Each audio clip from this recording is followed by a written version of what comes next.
Olá, estamos aqui para mais um momento do nosso podcast da Conference C12 2024 e temos a honra de estar recebendo um convidado muito especial.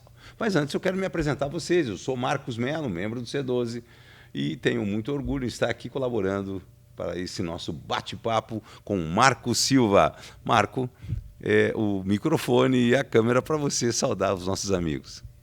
Então, olá, gente boa. Meu nome é Marco, pastor da Primeira Igreja Batista em Montenegro. É uma alegria estar aqui junto com você, Melo. Muito obrigado, meu querido. Marco também é graduado em filosofia, graduado em teologia e hoje ele preside, como disse, a Primeira Igreja Batista de Montenegro e faz um trabalho belíssimo no sul do Brasil que realmente enche os nossos olhos de orgulho. Eu tive a honra de ser discipulado por essa pessoa que está aqui na minha frente, né? Que já foi professor, que já foi educador e Deus o chamou para esse ministério tão belo que é presidir uma igreja com tanta importância como é a PIB de Montenegro, né? E num estado onde o trabalho realmente é muito importante que seja feito da forma que é feito.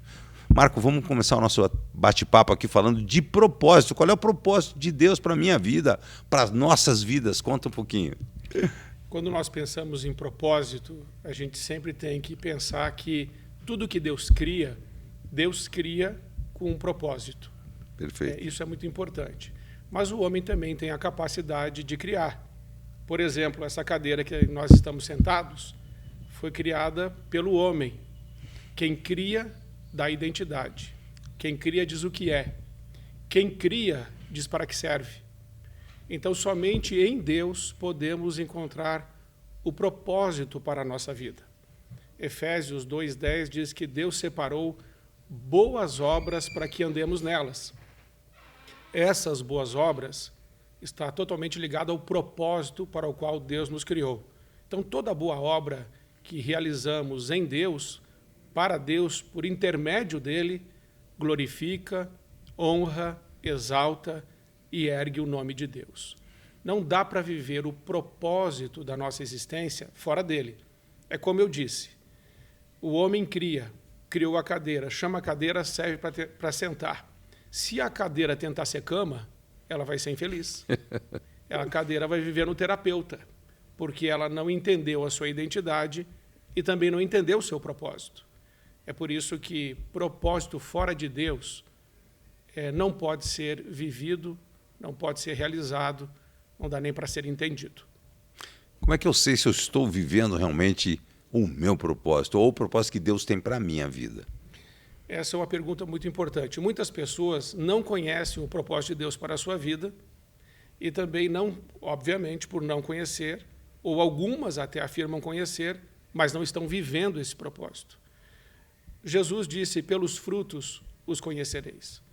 As obras que realizamos em Deus, elas revelarão se estamos ou não vivendo o propósito para o qual fomos criados. E isso nos leva imediatamente a entendermos sobre a visão de Deus para nós, que é algo que eu gostaria de compartilhar. O que acontece?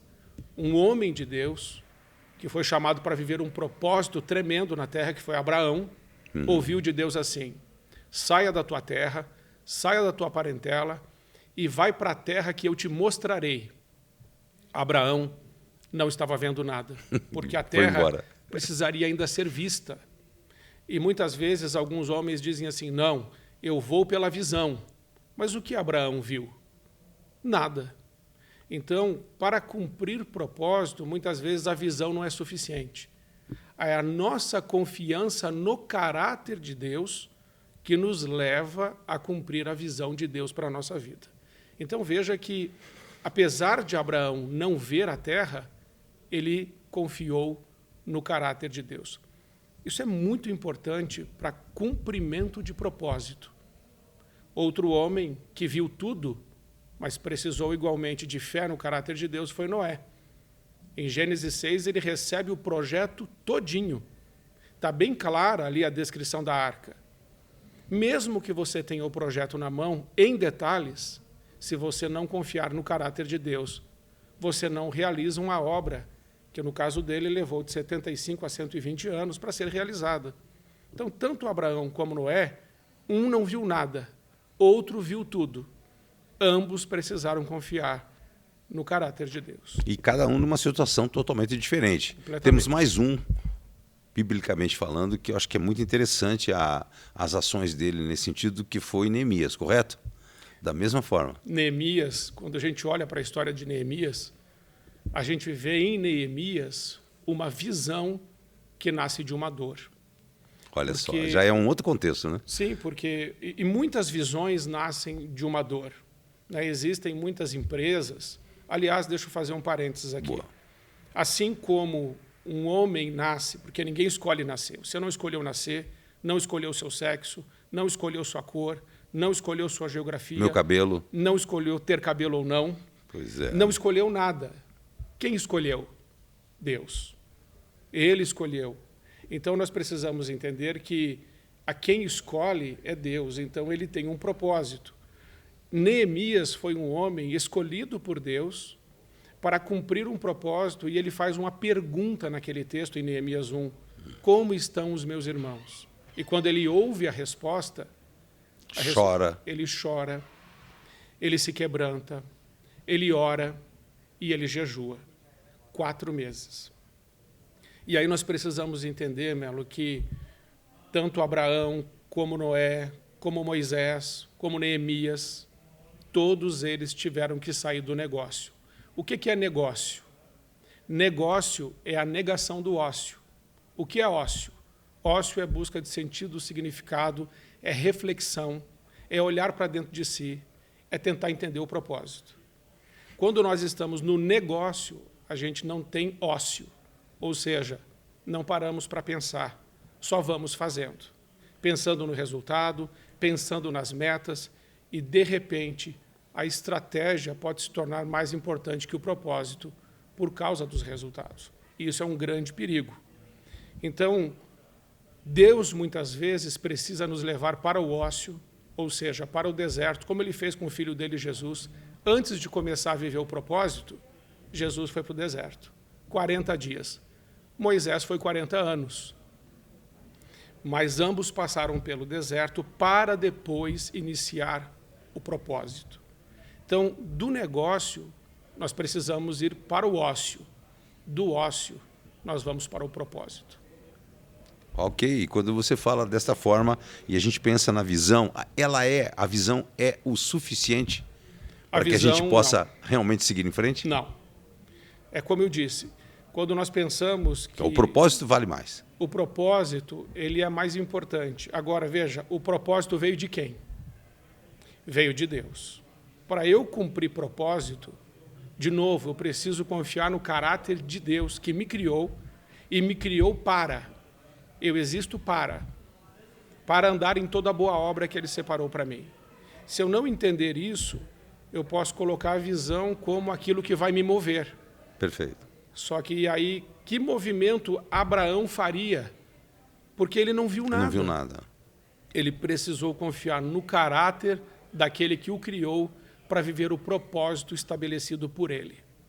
Então, sem essa confiança no caráter de Deus, não se vive nem propósito e nem se tem visão. Muitas pessoas estão andando em círculos porque ainda não entenderam isso. Por isso que o tempo de ócio, que é aquilo que também Jesus disse para Marta, Marta, sossega um pouco, porque o que Maria está fazendo é o ócio. Você está muito atarefada e você perdeu o foco. E eu acho que isso vale para hoje, vale para nós. Sempre, né? Um parênteses bem importante aqui para fazer também é: você é uma pessoa física, tá? E você tem um negócio. Entenda uma coisa: o negócio que você tem é uma pessoa também. Por isso se chama pessoa jurídica. É uma pessoa. Só que essa pessoa nasceu da sua vontade. E essa pessoa precisa também refletir a sua imagem e a sua semelhança. Não podemos ter uma PF, ou seja, uma pessoa física cristã, e uma PJ desviada. Então, ambos precisam viver o propósito que Deus estabeleceu. Uma coisa está ligada à outra. Marco, só saindo um pouquinho dessa questão do propósito, quer dizer, pode ser até ser que você toque novamente a questão da visão, Você veio na conferência do C12 agora em 2024 para falar, dentre algumas outras coisas, sobre hombridade. E você faz um trabalho belíssimo, inclusive em Montenegro, e tem feito ao longo da tua carreira, da tua vida, um trabalho ligado a homens de uma forma muito forte. Como é que se pode resumir em poucos minutos, em poucas palavras, o que você pensa, o que você ensina, o que você discute sobre hombridade? Bem, não tem como a gente discutir sem hombridade, sem falar do Pai. É o relacionamento com Deus Pai que vai nos curar, nos restaurar, nos reposicionar. Precisamos entender aqui na questão da hombridade, é que não se vive hombridade sem clareza de identidade. Muitos homens pensam que são o resultado das circunstâncias, pensam que são aquilo que disseram que eles são, mas não é assim. Eu sou aquilo que quem me criou disse que eu sou. Quando eu volto para o Pai disse: vós sois a luz do mundo, o sal da terra, templo do Espírito Santo, casa de Deus, morada do Altíssimo. Então eu não sou o que penso que sou, não sou o que sinto que sou, não sou o resultado das circunstâncias. Eu sou aquilo que Deus diz que eu sou. Então, quando eu tenho essa revelação de Deus sobre minha identidade, eu consigo ser exatamente aquilo que Ele me criou para ser e consigo exercer a minha hombridade de forma que glorifica a Deus, manifesta o reino de Deus na terra e abençoa não só a minha casa, a minha família, mas isso também está ligado à linhagem, à perspectiva da eternidade, aquilo que eu quero deixar. Porque se o sucesso que eu conquistei acabar em mim, eu fui um fracasso. O sucesso está na sucessão. Então, os meus filhos, os meus netos, seja biológico ou não, também aquelas pessoas que eu discipulo, tenho uma paternidade sobre elas, o meu sucesso está intimamente ligado a elas. Elas precisam ser melhores do que eu preciso deixar um mundo melhor, eu preciso deixar uma sociedade melhor, eu preciso melhorar o lugar onde eu chego. Porque se eu sou luz, o que a luz faz? Ela ilumina. Ela traz transparência, responsabilidade, comprometimento, integridade. Jesus também disse: vós sois o sal. Aonde o sal chega, se você jogar sal na carne, ela para de apodrecer. Nós somos sal. A nossa presença na sociedade precisa impedir a putrefação do pecado. É uma questão de identidade que, por desdobramento, vai exercer a autoridade que Deus nos confiou. Muito bom.